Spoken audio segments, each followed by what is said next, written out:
All right. Well, good afternoon, everyone, and thank you for this opportunity. I appreciate you asking an educator to be a part of my favorite people on this campus, which is engineers and computer scientists. So thank you for that privilege. As you can see, the work that I'm going to share kind of goes across many of the things that I do on this campus. I run the Lockheed Martin Mathematics and Science Academy. I co-direct with Charlie Hughes in computer science, the Crest Center. I run the PhD program in special ed, and I also have a fun podcast if you're looking for some practical teaching or parenting tips, and you'll hear more about that. So I was asked to start with my motivation, and this might be a strange image to be sharing in a computer science format, but where my motivation really started was I'm a first generation college student, and it started at the age of 8. My dad was a mechanic, so I call that an early computer scientist. He could fix anything. My mom was a librarian later on in life, and at the age of 8, I went to a country school of 100 kids, and I had the smartest brother in the entire school of 100 kids. So if anybody who has an older sibling, the worst thing is that when your sibling is smarter than you and you go to the next grade level, you're like, I'm not as smart as my sibling. But that changed for me. And my brother contracted a rare and supposedly fatal brain disease. And this became his new address. And so at the age of 8, I spent most of my weekends in an institution watching us throw away some of the most powerful brains we have in America to work in our STEM areas. And basically the rule in most of these institutions was to feed and water the students. They wanted to do a lobotomy on my brother. Long story short, today my brother is the CFO of our nation's capital in Washington, D.C. So I also have a big belief that if we have a belief in equity and access, people with disabilities can do anything. The last part of that equity and access civil rights piece I'll share with you is my own son has Tourette's and a learning disability, and he happens to have gone to college, got a 4-year degree, and was the bronze medalist in the Junior Olympics on the rings. So as you see the work I'm doing, it's not just about simulation for me, but it's about passion and heart for a civil rights movement for people with disabilities. One of my dear colleagues says this is the one population we still discriminate against, and we don't think twice about it sometimes because we think they can't instead of we think they can. So with that, I've had funding from lots and lots of places, and I've been very privileged. This work is not mine alone by any means. But what you'll see on the left-hand side are really the funding that we've gotten for the simulation from the Gates Foundation, from the Burt W. Martin and New Schools Venture Fund.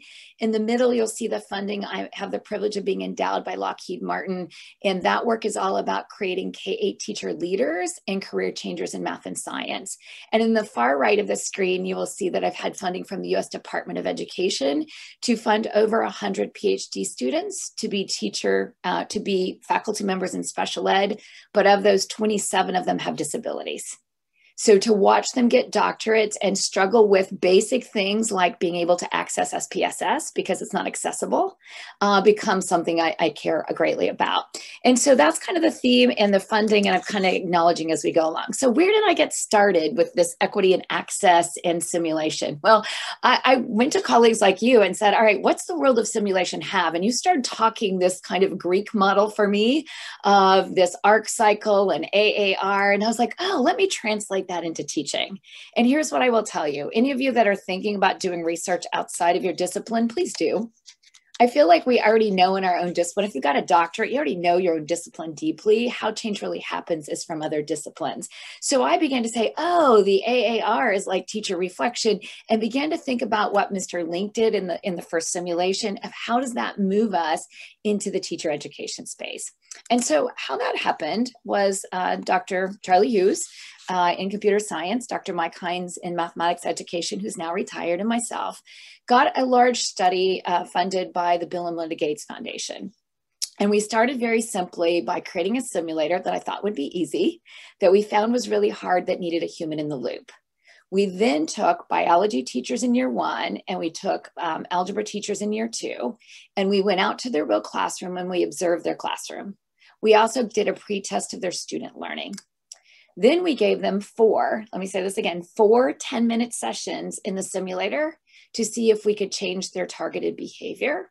And we then also, of course, had a control group. And then we went back to the real classroom to see if those skills transferred. Here's what we learned. In each year, we had 3 skills, but only 2 transferred to practice because we only gave teachers feedback on 2 of the skills.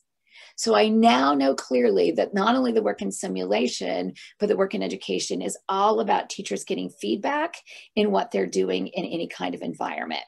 And so as I moved forward in that study, we also then did student learning, not because we assumed we would make students smarter. We wanted to make sure changing teacher behavior didn't mess up kids' learning.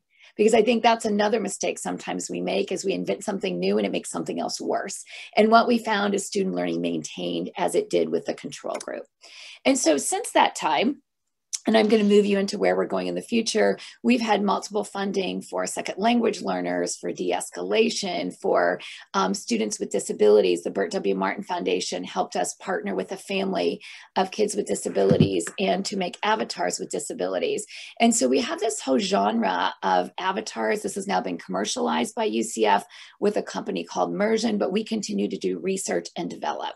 So where am I going next in the world of simulation and equity and access? Well, so our near-term work that I'm doing, and again, I've never done anything alone, I don't think, on this entire campus, so I want to keep acknowledging that. But our near-term work is really focused on kids with autism. If you didn't know, that rate has gone up exponentially in this country. It's now reported 1 in 69 children have autism. Let me say that again, 1 in 69.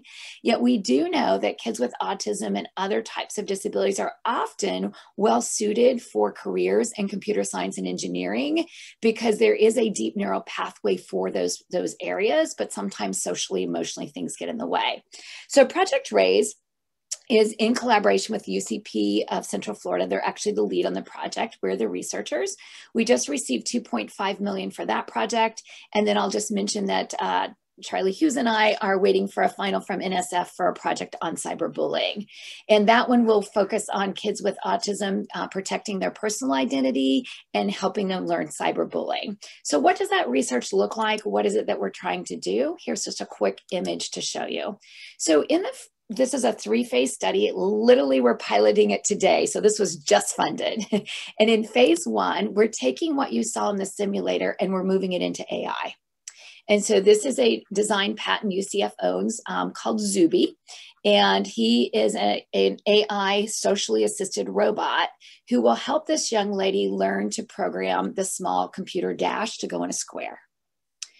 At the same time, his heart is going to tell her how she's doing by adding colors, and can then also talk to her if she has questions. She'll be wearing the Empatica, which is another patent that we now have for biometrics and scaling back AI, that will allow us to understand when she's stressed, when Zuby's giving her too much information, so that we don't cause cognitive overload for students who struggle with social emotional learning. In the second phase then, the student who's learned to program the robot will then go back and program that robot with a peer in a natural setting. And Zuby, the avatar, will again be the social assisted robot to give them feedback. And Zuby's heart changes colors to give cues on whether their facial tracking is sad, happy, scared. So many times students, especially on the spectrum, I might be smiling and they may be happy inside, but their face looks mad. So helping them learn some of those nuances that would help with interviewing, working with coworkers and what have you. And the final phase of this study, we're really excited, will go to 10 schools across the country, and it's open educational resource. So everyone can use Zuby when we're done. And that Zuby will be a personal socially assisted robot on the computer during the student's math class. And so if the student is struggling with something, Zuby can step in and remind, hey, you're looking mad. Are you upset? And give that kind of feedback. And I always laugh. I was like, couldn't we all use our own socially assisted robot? Wouldn't it be nice to have that person in the pocket when you're like struggling and you're about to lose it, to remind you to calm down and take a deep breath? We, again, will be looking at the Empatica and the data that that provides. And then where am I going long term? Well, I'm never going anywhere alone. So thank you for collaborating. And I'm always looking for great collaborators. But our long-term outcomes is really something I'm very focused on right now, which is our work with Lockheed Martin Corporation in Orange County Public Schools. They have funded 125 teachers in collaboration from Title I schools. If you don't know what that means, those are our greatest areas of poverty. These teachers are all getting a free, paid for, completely master's degree. But here's what's so exciting. They're all master teachers when they're done. The Academy has produced over 600 master teachers. So if anybody's ever looking for partnerships to work with master teachers in Orange, Seminole, Volusia, I stand ready to connect to. And these master teachers, I'm very interested in trying to figure out what we can do to do something that you've all experienced. How many of you ever had a spouse a mother or a teacher give you the look. You knew it when it happened, but here's what. In teaching, we know almost nothing about nonverbal behavior. It's only really been studied in music conductors. And so something that we're starting to look at in the Crest Center that we're really interested in is what I call the teacher look. And so here I am hooked up with an EEG, an Empatica, an Apple Watch, anything you can find on the planet.